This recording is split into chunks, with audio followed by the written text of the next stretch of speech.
ಇನ್ನು ಇದೇ ವಿಚಾರ ಅಂದ್ರೆ ಬಿಡದಿ ಟೌನ್ಶಿಪ್ ಭೂಸ್ವಾಧೀನ ವಿಚಾರ ಸಾಕಷ್ಟು ತಾರಕಕ್ಕೇರಿದೆ. ರೈತರ ಭೂಸ್ವಾಧೀನಕ್ಕೆ ಕುಮಾರಸ್ವಾಮಿ ತೀವ್ರ ವಿರೋಧವನ್ನು ವ್ಯಕ್ತಪಡಿಸುತ್ತಲೇ ಬರ್ತಾ ಇದ್ದಾರೆ. ಟಿವಿ9 ಜೊತೆಗೆ ಎಕ್ಸ್ಕ್ಲೂಸಿವ್ ಆಗಿ ಮಾತಾಡಿದ್ದಾರೆ ಎಚ್ ಡಿ ಕುಮಾರಸ್ವಾಮಿ. ಕೆಲವೊಂದಷ್ಟು ವಿಚಾರಗಳನ್ನ ತೆರೆದಿಟ್ಟಿದ್ದಾರೆ. ಬಿಡದಿ ಟೌನ್ಶಿಪ್ ಅಂತ ಹೇಳಿದ್ರೆ ಅದೊಂದು ಲೂಟಿ ಸ್ಕೀಮ್ ಅಂತಲೂ ಕೂಡ ಹೇಳಿದ್ದಾರೆ. ನಮ್ಮ ಪ್ರತಿನಿಧಿ ಸುನಿಲ್ ಎಚ್ ಡಿ ಕುಮಾರಸ್ವಾಮಿ ಅವರನ್ನ ಮಾತನಾಡಿಸಿದ್ದಾರೆ.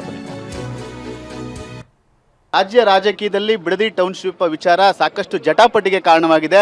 ಈ ವಿಚಾರವಾಗಿ ಮಾತಾಡಲಿಕ್ಕೆ ಕೇಂದ್ರ ಸಚಿವರಾದ ಎಚ್ ಡಿ ಕುಮಾರಸ್ವಾಮಿ ಬನ್ನಿ ನೇರವಾಗಿ ನಾನು ಮಾತಾಡಿಸ್ತಾ ಹೋಗ್ತೀನಿ. ಸರ್, ಈಗ ಸಾಕಷ್ಟು ವಿರೋಧದ ನಡುವೆಯೂ ಕೂಡ ಈಗಾಗಲೇ ಸರ್ಕಾರ ಅಧಿಸೂಚನೆ ಹೊರಡಿಸಿದೆ. 500 ಎಕರೆ ಭೂಸ್ವಾಧೀನ ಪ್ರಕ್ರಿಯೆಗೆ ಚಾಲನೆ ಕೊಟ್ಟಿದೆ. ಇಲ್ಲಿ ರಾಜಕೀಯದ ಪ್ರಶ್ನೆ ಇಲ್ಲ. ನಾನು ಮುಖ್ಯಮಂತ್ರಿಗಳಿಗೆ ಹೇಳಬೇಕಂಥದ್ದು ರಾಜಕೀಯಕ್ಕೋಸ್ಕರವಾಗಿ ಹೋರಾಟ ಅಲ್ಲ. ನಾನೀಗಾಗಲೇ ನಿನ್ನೆನೂ ಸಹ ಹೇಳಿದ್ದೇನೆ, ಇಂಥ ಫಲವತ್ತಾದಂಥ ಭೂಮಿನ ಇವತ್ತು ಭೂಸ್ವಾಧೀನ ಮಾಡ್ಕೊಂಡು ಏನು ಸಾಧನೆ ಮಾಡ್ತೀರಿ? ಇದೆಲ್ಲ ಒಂದು ಭಾಗ ಬಿಟ್ಟುಬಿಡಿ. ಇವತ್ತು ಅಲ್ಲಿ ಇದರ ಅವಶ್ಯಕತೆ ಏನಿದೆ?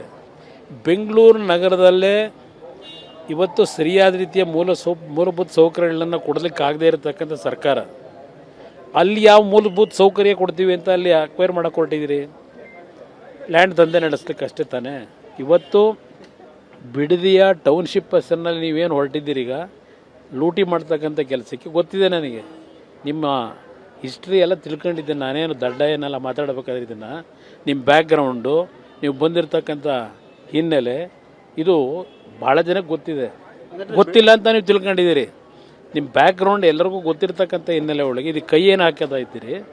ಇದು ಕಾಂಗ್ರೆಸ್ನ ಸರ್ವನಾಶಕ್ಕೆ ಮುಂದೆ ಇದು ಫೌಂಡೇಶನ್ ನೀವು ಹಾಕೋತಾ ಇದ್ದೀರಿ ನನ್ನ ಅಭಿಪ್ರಾಯದಲ್ಲಿ. ಟೌನ್ಶಿಪ್ ಅಂದ್ರೆ ಲೂಟಿ ಸ್ಕೀಮ್ ಸರ್? ಹಂಗಂದ್ರೆ ಲೂಟಿ ಸ್ಕೀಮ್ ಅಂತೀರಾ? ಅದರಲ್ಲಿ ಸಂಶಯನೇ ಇಟ್ಕೋಬೇಡಿ.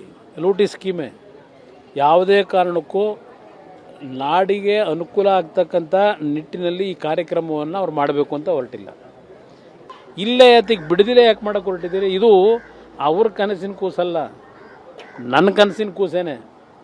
ನಾನು 2006-7ರಲ್ಲಿ 5 ಟೌನ್ಶಿಪ್ ಮಾಡಬೇಕು ಅಂತ ಹೊರಟಾಗ ಇದೇ ನಿಮ್ಮ ಎಚ್ ಕೆ ಪಾಟೀಲ್ ಸತ್ಯಶೋಧನಾ ಸಮಿತಿ ರಿಪೋರ್ಟ್ ಕೊಟ್ಟವರಲ್ಲ ತೆಗ್ಸಿ ಅದೊಂದು ಜನಗಳ ಮುಂದಿಡಿ. ಪಾಪ ಕಾಂಗ್ರೆಸ್ ನಾಯಕರು ಅವತ್ತು ಕೊಟ್ಟರಲ್ಲ 2006-7ರಲ್ಲಿ. ಅವತ್ತಿನ ನನ್ನ ಉದ್ದೇಶವೇ ಬೇರೆ ಇದ್ದಿದ್ದು. ನಿಮಗೆ ನಿಜಕ್ಕೂ ರೈತರ ಬಗ್ಗೆ ಕಳಕಳಿ ಇರ್ತಕ್ಕಂಥವ್ರ ನೀವು ದಿವಸ ಇಲ್ಲೆಲ್ಲ ಹೋಗ್ತಿರಲ್ಲ, ನಿಮ್ಗೆ ಅಜ್ಜಯ್ಯ ಇನ್ನೂ ಕರುಣೆ ತೋರಿಸ್ತಿಲ್ವಾ ಯಾವ ರೀತಿ ಬದುಕಬೇಕು ಅಂತೇಳಿ? ಅಜ್ಜಯ್ಯನ ರಕ್ಷಣೆ ನಿಮಗಿದೆ. ಅಜ್ಜಯ್ಯನ ರಕ್ಷಣೆಯಿಂದ ಇವತ್ತು ಎಲ್ಲದಕ್ಕೂ ಅಜ್ಜಯ್ಯನ ಹೆಸರು ಹೇಳ್ತೀರಿ. ಆ ಅಜ್ಜಯ್ಯ ನಿಮಗೆ ಇಲ್ಲಿ ಟೌನ್ಶಿಪ್ ಮಾಡು ಅಂತ ಹೇಳೋರ? ರೈತರನ್ನ ಒಕ್ಲೆಪ್ಸು ಅಂತ ಹೇಳೋರ? ನಿಮ್ಮ ಅಜ್ಜಯ್ಯನಿಗೊಂದ್ಸಲ ಕೇಳ್ಕೊಳ್ಳಿ. ಅಲ್ಲ ಸರ್, ಈಗ ಡಿ ಕೆ ಸುರೇಶ್ ಅವ್ರು ಏನು ಹೇಳಿದ್ದಾರೆ, ಇದು ಕುಮಾರಸ್ವಾಮಿ ಅವರ ಯೋಜನೆ, ಇದು ನಾವ್ಯಾರು ರೈತನ ಒಕ್ಲೆಬ್ಸ್ತಾ ಇಲ್ಲ ಅಂತ ಹೇಳ್ತಾರೆ. ನಮ್ಮದೇ ಯೋಜನೆ. ಯಾವಾಗ ಮಾಡಿದ್ದು? 2006ರಲ್ಲಿ ಮಾಡಬೇಕು ಅಂತ. ಅವತ್ತಿನ ವಾತಾವರಣ ಏನಿತ್ತು, ಇವತ್ತೇನಾಗಿದೆ ಅದನ್ನು ರೈತರು ಹೇಳ್ತಾರೆ, ನಾನು ಹೇಳೋದಲ್ಲ. ಅದಕ್ಕೆ ಉತ್ತರ ರೈತರು ಕೊಡ್ತಾರಲ್ಲಿ. ಸರ್, ರೈತರ ಹೋರಾಟಕ್ಕೆ JDSನ ನಿಲುವೇನು, ಕುಮಾರಸ್ವಾಮಿ ಅವ್ರ ನಿಲುವೇನು?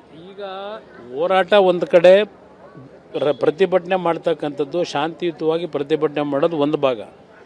ಇವತ್ತು ದೇಶದ ವ್ಯವಸ್ಥೆಯಲ್ಲಿ ಕಾನೂನಿದೆ, ನ್ಯಾಯಾಂಗ ಇದೆ. ನ್ಯಾಯಾಂಗದ ಮುಂದೆ ಹೋಗಿ ಇವತ್ತು ಏನು ಇದರಲ್ಲಿ ಇರ್ತಕ್ಕಂಥ ನಿಜವಾದ ಗ್ರೌಂಡ್ ರಿಯಾಲಿಟಿ ಅದನ್ನು ನ್ಯಾಯಾಲಯದ ಮುಂದೆ ಪ್ರೊಡ್ಯೂಸ್ ಮಾಡಿ ಅದಕ್ಕೆ ನಾವು ಏನೊಂದು ನ್ಯಾಯಾಲಯದಿಂದ ಗೌರವಿತವಾದ ತೀರ್ಪನ್ನು ತೆಗೆದುಕೋಬೇಕು, ಅದಕ್ಕೆ ಹೋರಾಟ ಮಾಡಿ. ಇದಿಷ್ಟು ಕೇಂದ್ರ ಸಚಿವರಂತ ಕುಮಾರಸ್ವಾಮಿ ಅವರ ಮಾತು. ಕ್ಯಾಮ್ರಾಮನ್ ಗುರುಚರಣ್ ಜೊತೆ ಸುನಿಲ್, ಟಿವಿ9 ಬೆಂಗಳೂರು.